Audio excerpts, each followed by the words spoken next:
नमस्कार, मैं अंजना और आप देख रहे हैं न्यूज सर्कल। आइए बढ़ते हैं आज की बड़ी खबर की ओर। खेतों में बिजली टावर लगाने पर अब मिलेगा दोगुना मुआवजा, इस तरह से ले सकते हैं ज्यादा से ज्यादा मुनाफा। प्रदेश में खेत के बीच लगने वाले बिजली टावरों का दोगुना मुआवजा मिलेगा। ये मुआवजा अब ऊर्जा मंत्रालय के नए नियमों के तहत दिया जाएगा। टावर के नीचे आई जमीन के साथ ही अब आसपास लगी जमीन का भी मुआवजा मिलेगा।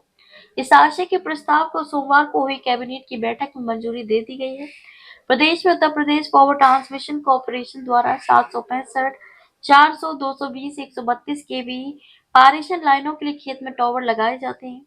इन टावरों के नीचे आने वाली जमीन का मुआवजा अभी तक टावर बेस था। क्षतिपूर्ति सिर्फ टावर के नीचे आने वाली जमीन का ही मिलता था।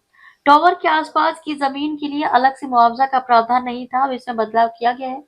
टावर के आसपास 200% क्षेत्रफल ली जाएगी। राइट ऑफ वे के कॉरिडोर के 30% क्षेत्रफल भूमि की लागत के रूप में क्षतिपूर्ति दी जाएगी।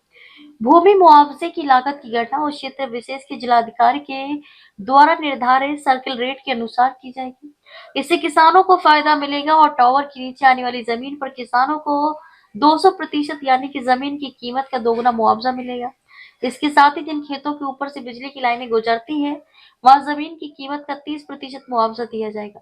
कुल मिलाकर 21% से 33% तक अधिक लाभ मिलने का अनुमान है। 2018 से पहले टावर के नीचे या लाइन के कॉरिडोर में आने वाली जमीन पर प्राय कोई मुआवजा नहीं मिलता था। 2018 में कुछ सुधार हुआ और टावर बेस के नीचे जमीन की कीमत का करीब 85% मुआवजा देने का प्रावधान किया गया, लेकिन लाइन के नीचे आने वाली जमीन के लिए तब भी कोई व्यवस्था नहीं थी।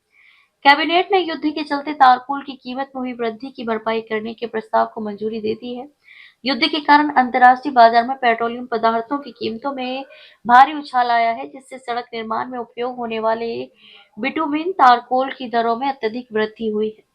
पूर्व में हुए कई अनुबंधों में मूल्य वृद्धि का प्रावधान न होने के कारण ठेकेदारों के लिए निर्माण कार्यों को पूरा करना चुनौतीपूर्ण हो गया था। इसलिए कैबिनेट ने केंद्रीय सड़क परिवहन एवं राजमार्ग मंत्रालय के दिशा निर्देशों के तहत मूल्य समायोजन के प्रस्ताव को स्वीकृत किया है।